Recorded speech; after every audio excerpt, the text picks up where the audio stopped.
Okay, so we went through the cryptography domain, which is obviously a large domain. There's a lot of material in it, and it's also one of the more difficult domains for people because usually cryptography just works in the background and we don't necessarily have to worry about it. But the things we went through is some of the historical uses of cryptography, like the Enigma machine, the SkyTel, Caesar cipher. These are things you'll need to know, the running key, concealment cipher, those types of things. We talked about symmetric, like 3 downfalls with symmetric, which are scalability, all the keys you have to manage.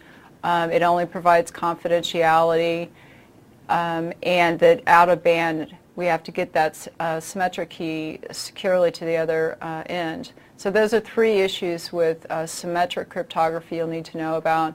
And then we talked about asymmetric, which doesn't have those issues. It kind of seems like it's a solution, but why is it not a solution for everything? Asymmetric runs too slow. Its mathematics are much more complex. So how do we use them together? We use the symmetric key to encrypt the bulk data. Symmetric is used to encrypt bulk, and then asymmetric is used to encrypt the symmetric key. The private key is used to create digital signatures. We went through the different algorithms. We talked about Diffie-Hellman, which is vulnerable to what? The man-in-the-middle attack. Diffie-Hellman can carry out what type of functionality? Only key exchange.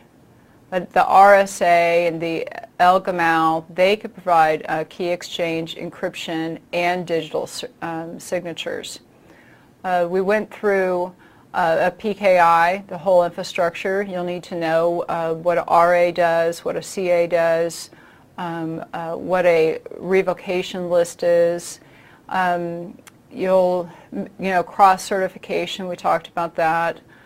Stenography, we talked about IPsec into some detail, and the reason I go into that detail is because you can have questions on security association, on SPI, on how many essays you need per connection.